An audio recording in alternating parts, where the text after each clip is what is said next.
Assalamualaikum warahmatullahi wabarakatuh teman-teman semua. Kembali lagi ke channel Bambang Sumedi.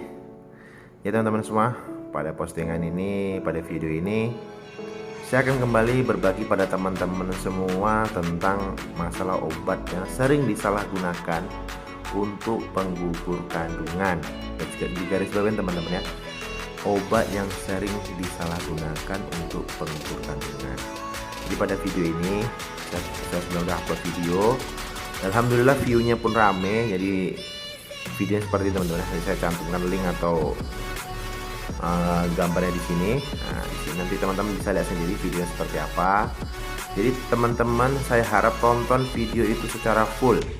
Tonton video itu secara full, jangan di skip supaya teman-teman dapat apa yang saya sampaikan dengan jelas, supaya tidak ada salah paham dan tidak ada teman-teman yang mengira saya menyarankan untuk obat itu dipakai untuk penggugur kandungan ya teman-teman ya. Sekali lagi saya sarankan pada teman-teman, saya tekankan teman-teman, tonton kembali video itu, tonton dengan jangan di skip sehingga teman-teman bisa tahu. Jadi pada video itu teman-teman, saya review sedikit tentang video itu. Di video tersebut saya menjelaskan obat tersebut sebenarnya obat apa, dan obat tersebut sebenarnya bahayanya gimana bila disalahgunakan untuk kasus-kasus orang yang ingin menggugurkan kandungannya teman-teman ya. Sebenarnya seperti apa obat itu teman-teman bisa lihat sendiri dalam videonya. Ini saya kasih link di bawah deskripsi ataupun saya cantumkan di atas. Itu viewnya alhamdulillah teman-teman, viewnya cukup rame. Dari 10 hari, kurang lebih 10 hari saya upload, viewnya udah nyampe 5.000 lebih subscriber, 5.000 viewer, maksud saya 5.000 viewer.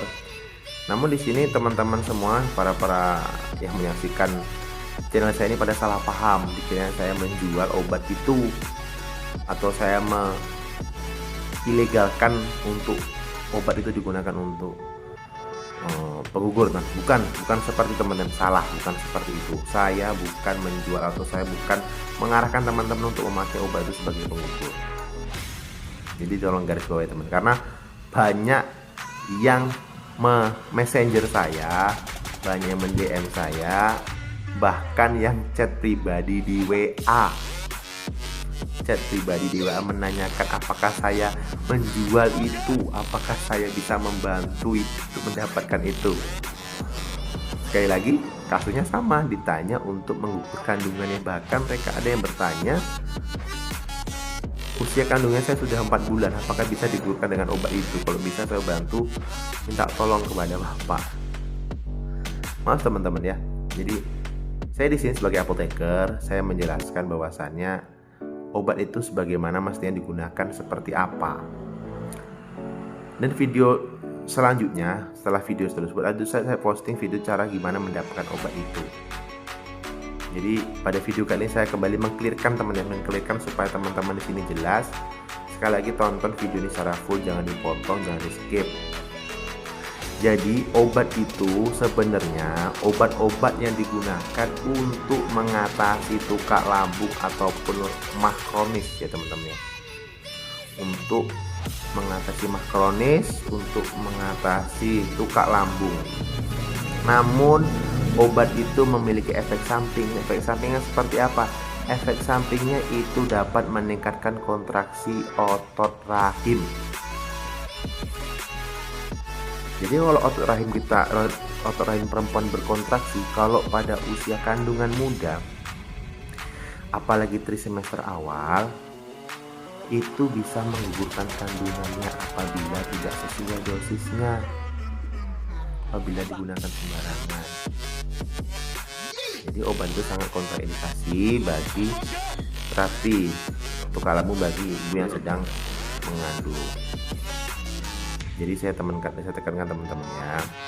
Dan itu pun obat ini karena memiliki efek samping, side efeknya bisa untuk menyegel kontraksi otot lambung, biasa digunakan oleh dokter-dokter spesialis kandungan untuk membantu kontraksi rahim pada ibu-ibu yang menjelang kelahiran.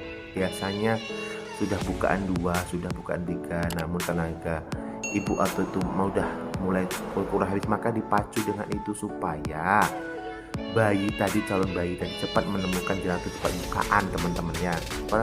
Dipacu dengan sebagai induksi, teman-teman, induksi pada ibu yang ingin melahirkan atau menjelang kelahirannya bayi, menjelang persalinan. Itu pun dosisnya bukan dosis yang sembarangan, itu pun dosis telah dihitung sedemikian rupa menyesuaikan kondisi pasien si ibu seperti apa, dengan perhitungan berat badan, dengan perhitungan umur, dan perhitungan kondisi bayi seperti apa, amankah digunakan atau tidak obat itu untuk induksi ya teman-teman. Karena kalau digunakan sembarangan tanpa adanya pengawasan dari dokter atau tenaga medis lainnya, itu bisa menyebabkan pendarahan hebat pada si ibu. Bahkan bisa menimbulkan kematian kalau pendarahan tidak tertolong. Jadi buat teman-teman, tolong simak video ini, jangan salah tanggap, jangan salah persepsi. Saya tidak memperjuangkan obat, saya memberi edukasi kepada teman-teman semua supaya paham obat ini tidak diperjualbelikan bebas di apotek.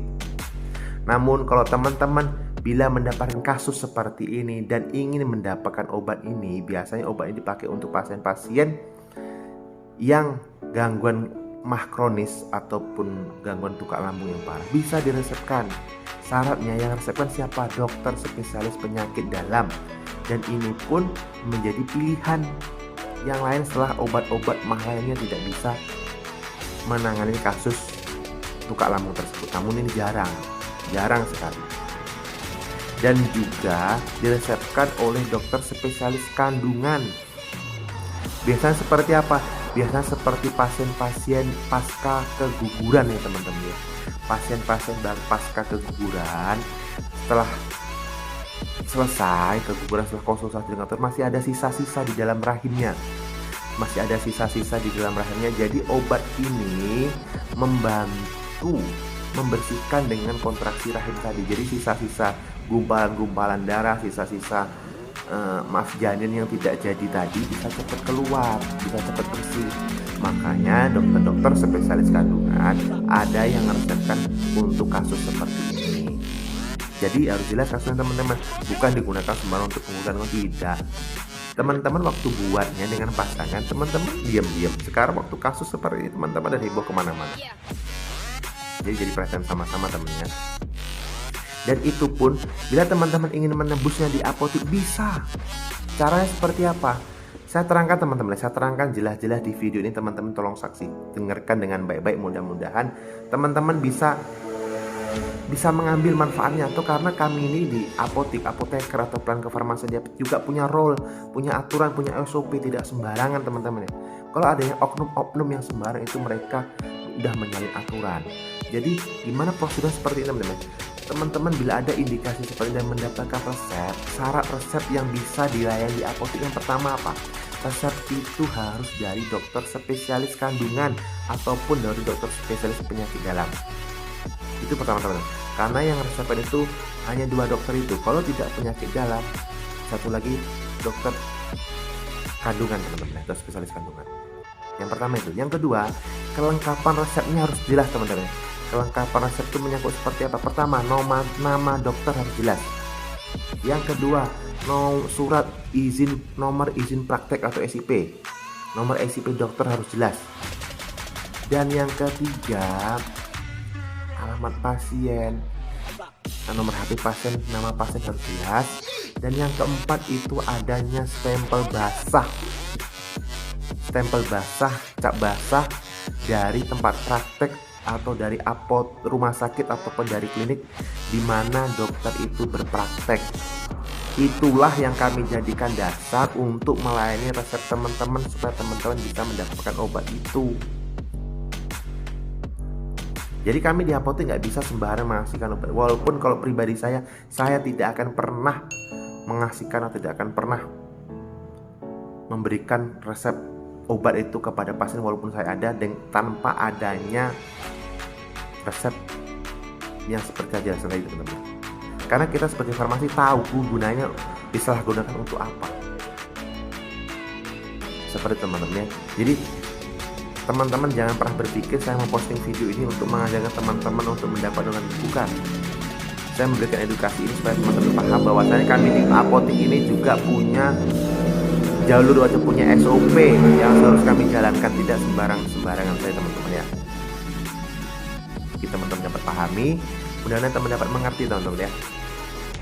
Mudah-mudahan video ini bermanfaat bagi teman-teman semua. Yang bila menurut teman-teman video ini bermanfaat bagi teman-teman, silahkan like. Yang belum subscribe silahkan subscribe. Dan bila teman-teman suka sekali dan merasa video ini sangat bermanfaat dan teman-teman perlu kawan-kawan teman-teman tahu semuanya, silahkan share video ini. Mungkin hanya sedikit yang dapat saya sampaikan. Bila ada salah saya mohon maaf, bila ada yang tersinggung saya mohon maaf, bila ada kasus atau bila ada cerita lain silahkan cantumkan di kolom komentar. Saya akhiri. Assalamualaikum warahmatullahi wabarakatuh. Tanya obat, tanya apoteker.